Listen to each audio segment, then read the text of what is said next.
ሰላም ውድ የፒና ሪቪው ተከታታዮች እንደምን አላችሁልኝ? እኔ በጣም ደህና ነኝ። የዛሬው ቪዲዮ የሚሆነው ቡክ ሪቪው ነው። እንግዲህ ለዛሬ ይዤላችሁ የመጣሁት መጽሐፍ ሪች ዳድ ፑር ዳድ ነው ማለት ነው። ስለዚህ እሱን ሪቪው እናደርጋለን ማለት ነው።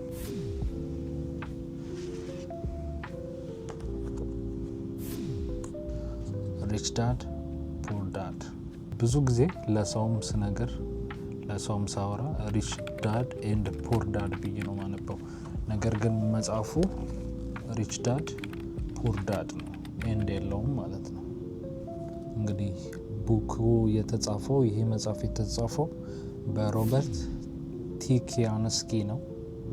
እንግዲህ ሮበርት እያልኩ ለመቀጠል ሞክራለሁ። ይህን ቡክ ሪቪው ስሰራላችሁ ይሄ መጽሐፍ ጥሩ ነው መጥፎ ነው ለማለት ጀጅ ለማድረግ ሳይሆን ያነበባችሁት ከዛ ውስጥ ምን እንዳገኛችሁ በኮመንት አሳውቁኝ። ያላነበባችሁ ደግሞ መጽሐፉን ገረፍ አድርጌ በአጭሩ ላሳያችሁ ልነግራችሁ እወዳለሁ። ነገራችን ላይ መጥፎ መጽሐፍ የሚባል መጽሐፍ የለም በእኔ አመለካከት ማለት ነው።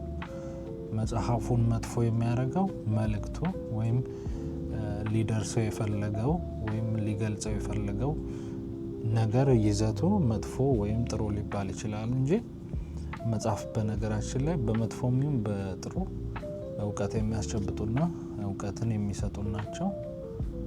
ለተጠቀመበት እውቀት መጥፎም ከሆነ መጥፎን ለመማር ይጠቅመናል፣ ጉዳት አለው ብዬ አላስብም።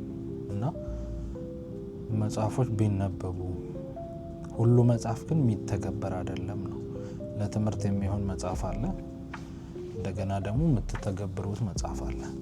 ነገር ግን ይሄን መጽሐፍ የምመክራችሁ ቢዝነስ ለመጀመሪያ ያስባችሁ ቢዝነስ ላይ ያላችሁ ይሄን መጽሐፍ ማንበብ አለባችሁ። ይሄን መጽሐፍ እንግዲህ ማንበብ ታይም ዌስት ማድረግ ነው ወይስ እውቀትን ደግሞ የምናገኝበት መጽሐፍ ነው የሚለው ከዚህ ቪዲዮ እስከ መጨረሻ ከተከታተላችሁ ታገኙታላችሁ ማለት ነው። ስለዚህ አብራችሁን ሆኖ አብረን እንቀጥላለን። ይሄ ቡክ እንግዲህ እኔ ጋር ያለው የመጨረሻ ኤዲሽኑ ወይም የመጨረሻ እትሙ ነው። 25ኛ አመቱን ያስቆጠረ 25 ጊዜ የታተመ መጽሐፍ ነው ማለት ነው። ይሄ መጽሐፍን ከታተመ የመጀመሪያ እትሙ በ1997 ነው እንደ አውሮፓውያን አቆጣጠር። አሁን ላይ 28 አመት ማለት ነው። 25ኛ እትማቸው 25ኛ አንቨርሰሪ ያከበረ መጽሐፍ ነው። ይሄ መጽሐፍ እንግዲህ የሚያወራው እንደ አጠቃላይ ስለ ፋይናንሻል ኤዱኬሽን ነው፣ ስለ ገንዘብ አያያዝ ነው። ገንዘብ ታይም እንዴት ማኔጅ እንደምናደርግ፣ እንዴት ራሳችን ላይ መስራት እንዳለብን የሚገልጽ መጽሐፍ ነው። ስኩል ላይ የምንማረው ብዙ ጊዜ ሃው ቱ ጉድ ኤምፕሎይ ነው። ነገር ግን ከእንደዚህ አይነት መጽሐፎች ምንድነው የምንማረው? ሃው ቱ ቢ ኢንተርፕረነር፣ እንዴት ስራ ፈጣሪዎች መሆን እንዳለብን፣ ከተቀጣሪነት ማንነት ወይም ለመንግስት ለሌላ ሰው ከመስራት ይልቅ ራስ ላይ ለራስ ወደ መስራት ያተኩራል ማለት ነው። እንግዲህ እንዳልኳችሁ እዚህ መጽሐፍ ላይ እንደተጠቀሰው ርዕሱም ላይ እንደምታዩት ሪች ዳድ ኤንድ ፑር ዳድ ይላል። ስለዚህ ሁለት አባቶች አሉ እዚህ መጽሐፍ ላይ። አንደኛው አባት የራሱ ኖርማል የዘር ወይም ትክክለኛ አባቱ እና ሁለተኛው ደግሞ የአባቱ ጓደኛ እና ስለ እሱን እንደ ሪች ዳድ የራሱን አባት እንደ ፑር ዳድ አድርጎ ሁለቱን ነው እያስተያየ የሚገልጽልን ማለት ነው። ስለዚህ ሞር በጣም እሱ ደግሞ አድቫይዝ የሚያደርገን እንድንከተልና ትክክል ነው ብሎ የሚያምነው የአባቱን ጓደኛውን ነው ማለት ነው። የአባቱ ጓደኛ ገንዘብን እንዴት መረዳት እንዳለብን፣ ትንሽ ታክስ መክፈልና ብዙ ትርፍ ማግኘት እንዴት እንደሚቻል እዚህ መጽሐፍ ላይ ለመግለጽ ሞክሯል። ያን ደግሞ ኬት ነው ይላል? ከሪች ዳድ ወይም ከአባቱ ጓደኛ አገኘሁት የሚለው ማለት ነው። የአባቱ ጓደኛ ወይም ሪች ዳድ በአጠቃላይ እዚህ መጽሐፍ ላይ ከተቀጣሪነት ማንነት ወደ ቀጣሪ ማንነት ወይም ወደ ስራ ፈጣሪነት የሚገፋፋ ነው ማለት ነው። ለዚህ ነው ማንም ሰው ስለ ቢዝነስ ማወቅ የፈለገ፣ ቢዝነስ ላይ ያለ፣ ቢዝነሱን ማሳደግ የፈለገ ሊያነበው ይገባል ብዬ የማስበው፣ ይጠቅማል ብዬ አስባለሁ።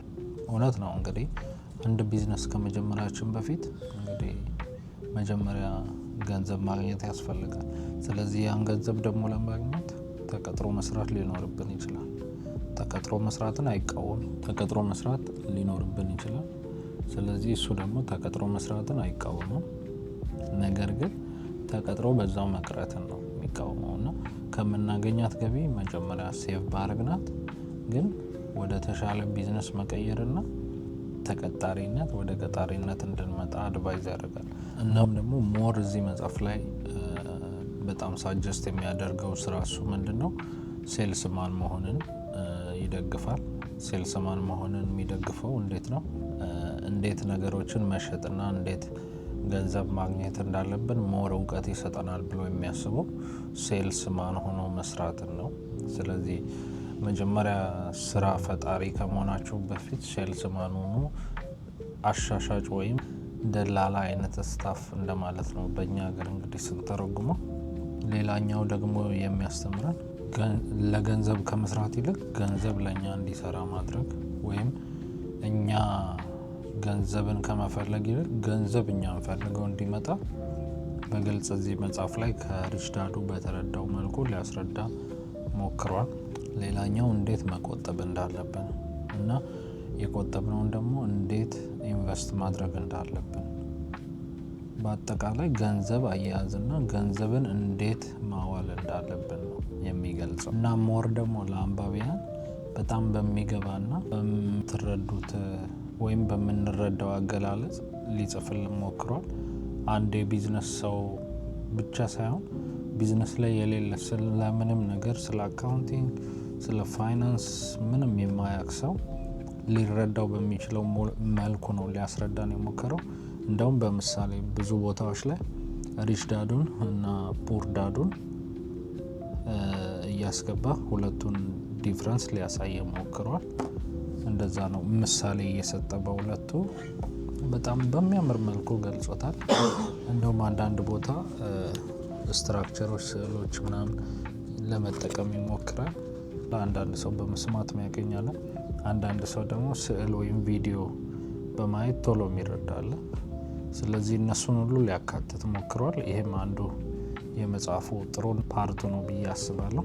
ሌላ ደግሞ በዚህ መጽሐፍ ላይ ከተካተተ ዋና አንኳር ሀሳብ ውስጥ እንዴት ገንዘብ ማግኘት ብቻ ሳይሆን እንዴት ራሳችንን ለስኬት ማዘጋጀት እንዳለብን። ገንዘብ ሲመጣ በነገራችን ላይ ስኬት ነው ማለት አይደለም። ገንዘብ ገቢ መጨመር እንጂ ስኬት አይደለም። ስኬት የሚባለው ገንዘባችንን በአግባብ ይዘን ስንጠቀም ወይም ለትክክለኛ ዓላማ ስናውለው ስኬት ይባላል። እንግዲህ ደግሞ ስለ ታክስ በሚያወራበት ሰዓት ምንድን ነው የሚለው?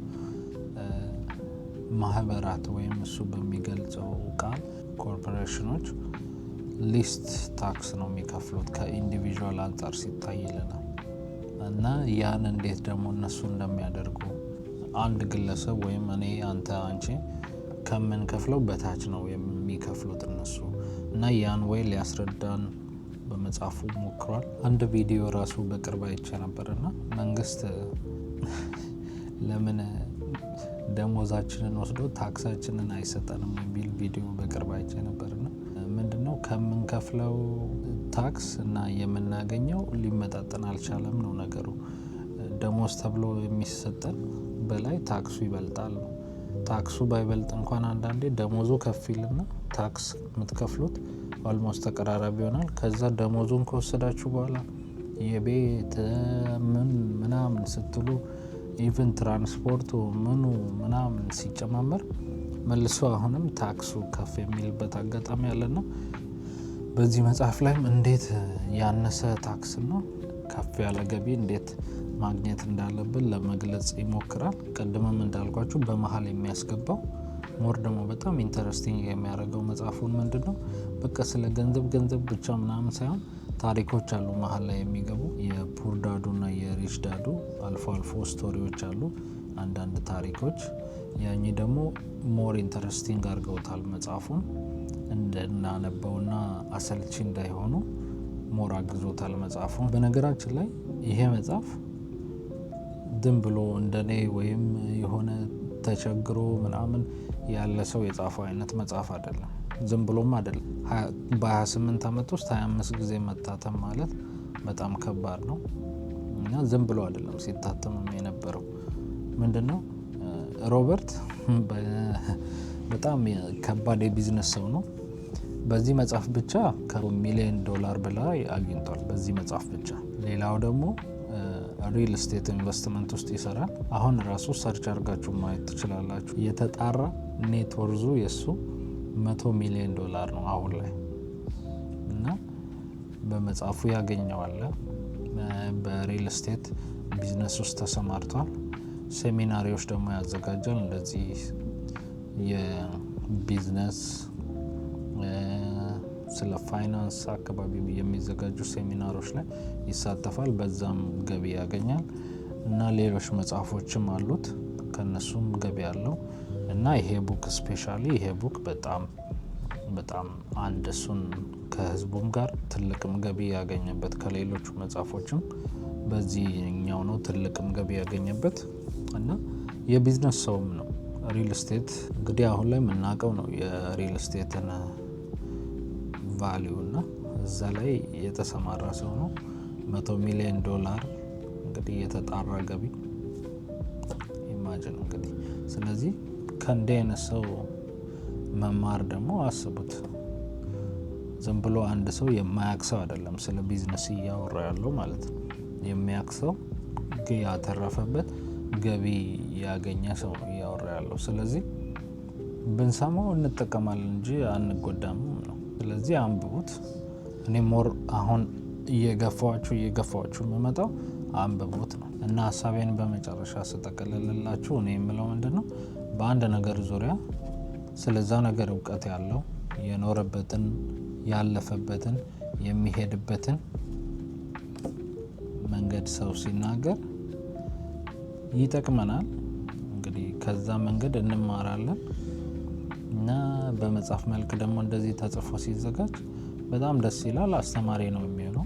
ስለዚህ ይህን መጽሐፍ አንብቡት ነው የምላችሁ። ትወዱታላችሁ፣ ትጠቀሙበታላችሁ። ስፔሻሊ ቢዝነስ ለመስራት ያሰበ ሰው እና ገና ቢዝነስ ላይ ጀማሪ የሆነ ሰው ቢያነበው የሚወደውና የሚጠቀምበት መጽሐፍ ነው ብዬ እንግዲህ አስባለሁ። እንግዲህ ቪዲዮአችን ይሄንን ይመስል ነበረ። እስከዚህ ድረስ ስለተከታተላችሁኝ አመሰግናለሁ። ሰብስክራይብ እንዲሁም የደወል ምልክቷን በመጫን የዚህ ዩቲዩብ ቤተሰብ አባል ይሁኑ። እንዲሁም ላይክ፣ ሼር፣ ኮመንት አይረሳ። እወዳችኋለሁ። ባባይ